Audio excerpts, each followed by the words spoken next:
What's up YouTube, it's your boy Nash here, welcome back to the channel. So today's Yu-Gi-Oh video is going to be one that, let's just say that it's going to be a lot more interesting than all the other Yu-Gi-Oh videos that I've done on the channel in the last several months. Because in this video, I'm going to be talking about the new support for Eldich and a few other archetypes that are going to be in Blazing Vortex. Some cards revealed coming out of the set, I guess called Selection 10, and also I'm also going to be talking about the reprints that are going to be in Maximum Gold. So let's actually talk about Blazing Vortex, because again, with all these new sets, you know, from Rise of the Duelist, you know, till now, it's no longer referencing the anime, because obviously, because that we're now in the brand new Yu-Gi-Oh! 7's era, it's all about rush duels in the OCG, and we don't have rush duels here in the TCG. We have Duel Links, which is similar, but the mechanics are so different from one another. So, but with that being said, let's actually talk about some of the new cards coming out coming out of Blazing Vortex, and I'll be going to what I'm going to be doing is, because that I'm on YG organization, I'm going to be like jump shipping, if you will. So I'm going to be jump shipping from one piece of news to another. It's going to be weird, but that's how it's going to be for this video. So the first card that I'm going to be talking about for Blazing Vortex is actually an Xyz monster, which, if it'll go to it, which is known as Divine Tree Beast. Hey, wait, what is it again? It's called Divine Tree Beast High Periton. It is a Earth attribute plant Xyz rank 9 with 2600 attack and 1900 defense, and it requires 2 level 9 monsters, so it's somewhat generic. You can only use each of the first. Also, both of its effects are once per turn. So its first effect says, when you activate a card or effect during your turn as a quick effect, you can target one card of the same type, monster, spell, or trap in your grave. Attach that target to this card as material. So it's kind of like a, so it kind of like has an effect similar to Time Thief Redoer, if you will. So it has an effect similar to it, where if you activate a card, you can take a card from your opponent's graveyard with the same type and attach it to Redoer as its material. That's what this card is about. And actually, truth be told, its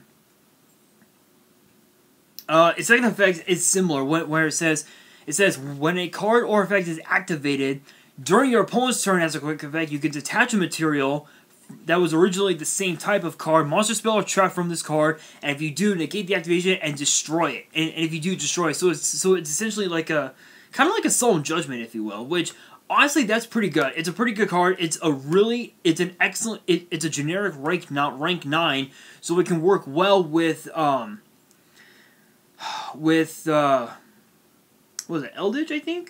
I think either Eldich or some, I think Gene Raiders. It works so well with Gene Raiders that you're able to have a good variety of spells, traps, and monsters attached to this card as its material, and you're able to just not only negate cards and destroy them, but you're also able to take those types of cards from your own graveyard and attach it to him as material. It's a really awesome card, but in my honest opinion, looking at it, I think the biggest downfall is having to, because with Gene Raiders, what they intend to do is they intend to overcommit with their board, which is hang on. Sorry, I'm on Facebook. on my phone, which is a very downside, which is the biggest which is the biggest downside to this whole thing. So when it comes to Gene Raiders, the number one thing you don't want to do is overcommit, because if you overcommit, you're gonna easily get Nibiru, and judging by the fact that this card might not, because I've never seen this card before in my life, not once ever. Given the fact that it might not be able to out Nibiru, that's the one thing you don't want to do is overcommit. So if you run this card in Gene Raiders, never overcommit, because if you overcommit, you're gonna easily get Nibiru. So yeah, so that's actually the first piece of cards that are added into they're in Blazing Vortex. Moving on, jump shipping. For the reprints, one of the reprints for Maximum Gold is actually a card is a card that has been reprinted more times than I care to count, and it's actually none other than Dark Magician. Yes, Dark Magician is getting reprinted, but it's the original artwork. So it's the original art from Starter Deck Yugi, which was released in 2002, right after Legend of Blue Eyes, which was an interesting what's the word I'm looking for? I don't remember the name. I can't think of the word. Mechanic. Sorry, my mind is not there right now. Which is an interesting mechanic, because if you guys remember, Legend of Blue Eyes was released in March of 2002. Was like right around March of 2002. The starter deck Kaiba and Yugi, the starter decks for Kaiba and Yugi were released literally just a couple weeks after LOB was released. So, but seeing the original artwork of Dark Magician be reprinted in Maximum Gold, I think is an incredible idea, because obviously, I don't know. I think the only time we ever had Dark Magician as a gold rare was in the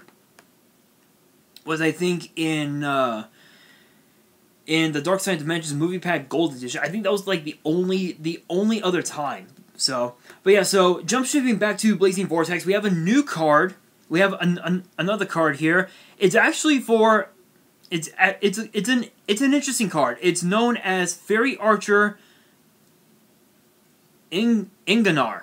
I believe it's how you pronounce it. It's a 6-star Earth Plant type monster.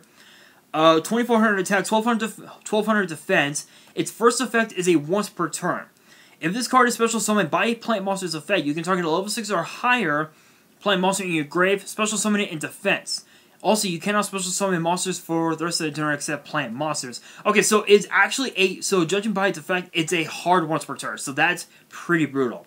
So the second effect is that it cannot attack during the turn of special summon. So that's pretty insane. So I think the only doubt. So I think judging by the fact that it's a plant type, I would say that this would be perfect for Black Rose decks.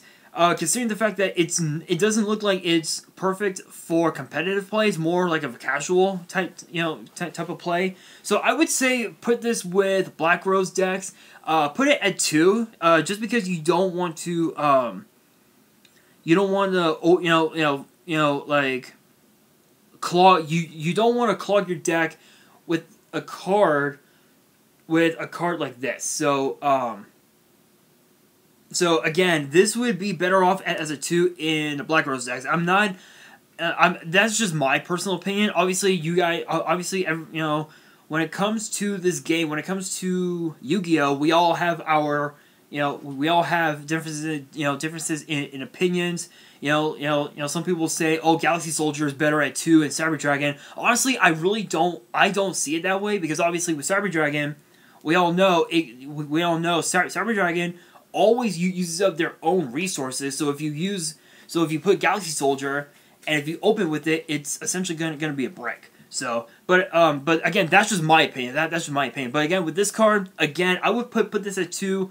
Put it in a Black Rose deck. But if you guys have other ideas for this card, you can definitely let me know in the comments below. But I definitely see this being put in a Black Rose deck, which honestly, Black Rose decks actually don't commit to their boards all that often. Actually, if you guys can believe that. Alright, you guys. Now, the next Maximum Gold reprint, Red Eyes Black Dragon with the original art from starter deck Joey. Yes, actually, something that honestly didn't really surprise me because, well, it's Red Eyes, and they're actually using the errata from Legendary Duel Season 1, where instead of it being Red Eyes B Dragon, it's now Red Eyes Black Dragon, which is an incredible reprint. Again, not much to talk about with the reprints for Maximum Gold, but it's pretty cool. Alright, you guys, now I'm going to be talking about the new support for Metalfoes. Metalfoes, I had a feeling that Metalfoes were going to be in Blazing Vortex, and here's actually the first card. Metalfoes Melcaster. It's a fire attribute Psychic Pendulum, level 7, Pendulum skill 1, 2000 attack, 2500 defense. Its pendulum effect says, once per turn, you can target one other face-up card you control, destroy, and if you do, set one Metalfoes spell or trap directly from your deck. It's essentially a 1-for-1. But instead of it being for monsters, it's for spells and traps, which that's pretty good. That's a pretty good effect. And then its monster effect, which is a once per turn. If this card on the field is destroyed by battle or card effect, you can add one face-up Metalfoes Pendulum monster from your extra deck to your hand, except Melcaster. But you cannot activate a card with that name in your Pendulum Zone for the rest of the turn. So it's essentially like, so honestly, I was never a big fan of pendulums, but truth be told, this is a pretty good pendulum card because it says it's as it says, you can add a pendulum monster, a Metalfoes pendulum monster from your extra deck except Melcaster. But when you use that effect, you can't activate a card with that name. So if you add, like, say, just as a random example, if you add, like, say, Servant of Endymion, you cannot use that name. You can't activate a card with that with Servant of Endymion, and it's, with the name Servant of Endymion in your Pendulum Zone for the rest of the turn. If it makes sense. This is pretty cool. Metalfoes did pretty well at one time for a hot minute, but they ended up. I don't remember what cards they banned, but Metalfoes did get quite a few cards banned for a while, and yeah, again, there's really not much to say about Metalfoes. I'm not a big fan of them, but I thought I'd reveal the new cards for them. So the other pendulum monster that we have is Metalfoes Vanisher. Same thing, Fire Psychic Pendulum. Pendulum skill 1, level 9, 2900 attack, 1900 defense. Its pendulum effect says that is a once per turn. If a monster or monsters you control is destroyed by a card effect, you can add a Metalfoes card from your graveyard to your hand except Metalfoes Vanisher. So it's essentially like a monster reincarnation of sorts, but you're not. But the cost, instead of sending a card from your hand to the grave, the cost is actually your monster being destroyed by a card effect. So that's pretty much the cost. Monster effect, it has 2 effects. Both are once per turns. You can target 2 face-up cards you control, including a Metalfoes card, destroy them. And if you do special summon this card from your hand. So it's like a Cyber Dragon. It's like Cyber Dragon, but with the cost of 2 face-up cards you control. So that's pretty cool. But that it's a pretty hefty cost. If this card is special summoned by a Metalfoes card effect, you can target one monster your opponent controls or in their graveyard and banish it. So it's essentially like a call called by the grave of sorts. So, not too shabby, not too shabby. And then, of course, the other pendulum. The other pendulum here is Power Metalfoes Azothlez. I don't know how to pronounce that. Fire Psychic Fusion Pendulum. Level 8.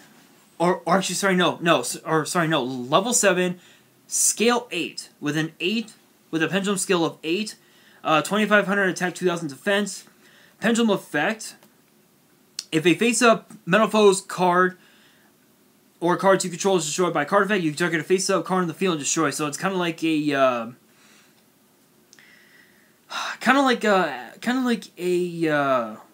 like a 1-for-1, like a Twin Twister of some sort. I don't know how that card would be like. I'm not so sure, but that's a pretty cool effect. You're literally targeting cards your opponent has, and just breaking their board, which is pretty cool. Monster effect, it has 2 effects. It requires a Metalfoes monster and a fusion. That's pretty cool. If this card is special summoned from the extra deck, you can target a card your opponent controls, shuffle 2 face-up pendulum monsters from your deck, from your extra deck into the main, and if you do, destroy that target. So you're cut. Yeah, again, I'm not a big fan of Metalfoes, so it's essentially you're essentially like so it's a recycler. It's like scrap recycler where you're recycling your cards from your graveyard, but from the extra deck, and you're putting them into the main, and you're destroying a card your opponent controls. If this card in the monster zone is destroyed, you can place this card in your pendulum zone. Ooh, that's actually pretty good. And then for the other cards, for the Link monster, we have Heavy Metalfoes Amalgam, Fire Psychic Link, requires 2 Metalfoes monsters, and it's a Link 2 with 2000 attack, and its Link arrows are left and right. If this card is sent from the monster zone to the graveyard by a card effect, you can activate one of these effects. Target 1 Metalfoes monster you control, equip this card to that target as an equip spell that gives it 1000 attack. Target 1 Metalfoes card you control, destroy, and if you do, special summon this card. So it's kind of like either. So you can either use this card as a Axe of Despair, or a kind of like a 1-for-1, which is really, really pretty broken, I would say. And then for the spell, we have Metalfoes Fusion. So it's basically like Metalfoes Fusion, where it says here, fusion summon a Metalfoes Fusion monster from your extra deck, using up to 1 monster each from your hand, field, and or among face-up pendulum monsters in your extra deck as fusion material. So it's kind of like a Miracle Fusion, like Super Poly type of deal. That's a pretty cool card. That's a pretty cool card. This would be perfect. That's an easy 3 of. It's an instant 3 of. Again, I'm not a big fan of the Metalfoes archetype. But their artworks are pretty cool in my honest opinion. Alright, you guys. Next up, if it'll go, because this thing is way too slow. Literally, it is way too slow. You know what? I might as well just reveal the other 2 reprints for Maximum Gold. So the other 2 reprints for Maximum Gold are actually Stratos and also Apollousa, which that was pretty that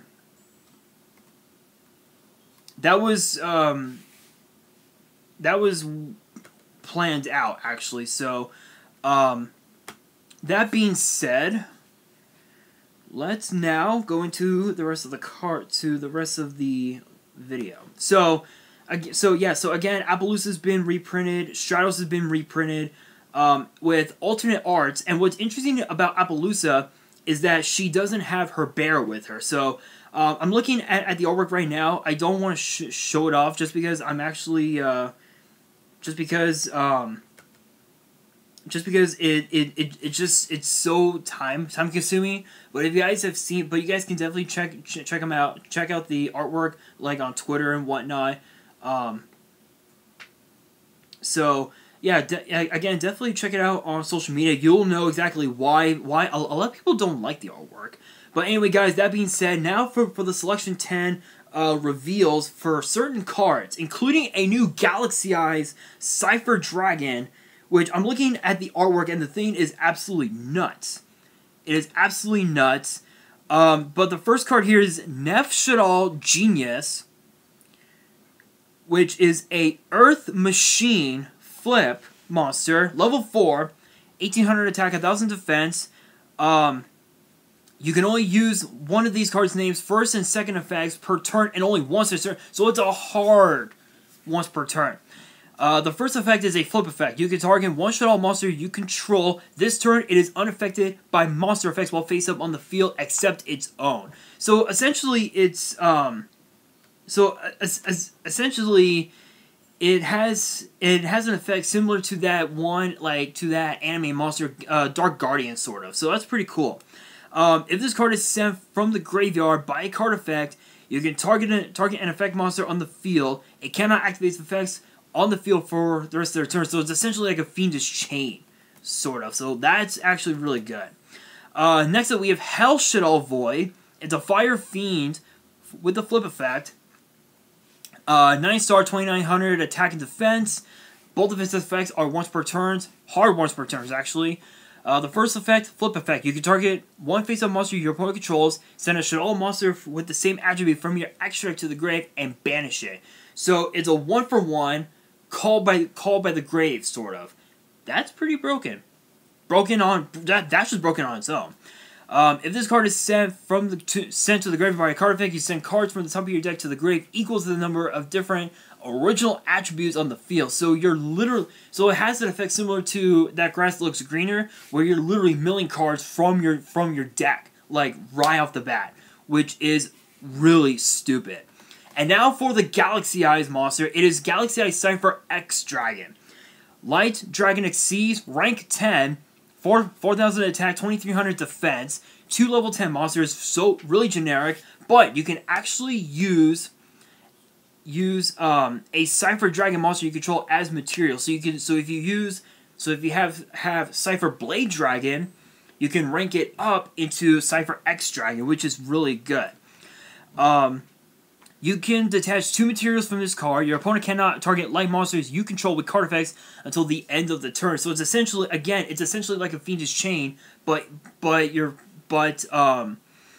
this is a once per turn type of deal. Once per turn during your standby phase, you can return a rank 9 or lower Dragon Exceeds monster from your graveyard to the extra deck, and then special summon that monster from your extra deck by using this card you control as material, which is treated as an Exceed summon. Okay, so basically, if you want to summon, like say full armor Photon Dragon, you can use this card to summon full armor Photon Dragon, which is absolutely stupid. That is just stupid. And then of course we do have two other ones here. We actually have 2 Lavavels, but I'm not going to reveal their effects just because I'm actually low on time right now.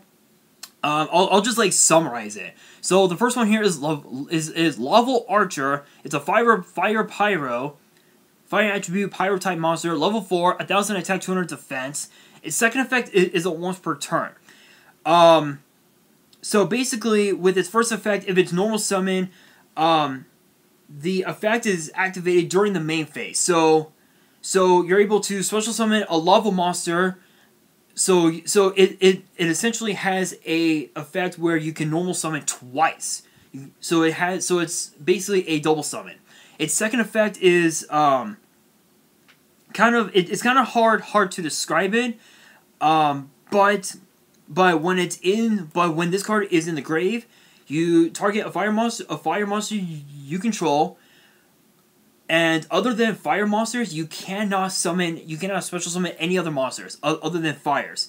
And then you're able to destroy the target that was the fire monster, you know? And then you're able to summon this card in defense, but it's banished when it leaves the field. And then the last card here, I'm just going to be really quick about it, is Lavavel Salamander, which is a dragon. A dragon, mind you. So if you guys want to check out its effect, I think it's on the Yu-Gi-Oh! TCG Instagram, if you guys want to check it out. And then the last thing here, Eldich got support. They actually have a fusion as well, but I'm not going to read off its effect, just because I'm actually low on time right now. So hopefully it will go through. If not, then I'm just going to end it here. So okay, there we go. So the Eldich fusion is called El Rey Conquistadora Eldich. It's a light zombie, and then we have the 7 Realms of the Golden Land, which is the continuous spell, which is actually the fusion spell. Again, you guys can check out the effects on YGOrganization.com. So that is going to do it for this video. Hopefully you guys enjoyed. If you did, smash the thumbs up button. If you guys are new to the channel and you guys want to see, and you guys love these Yu-Gi-Oh!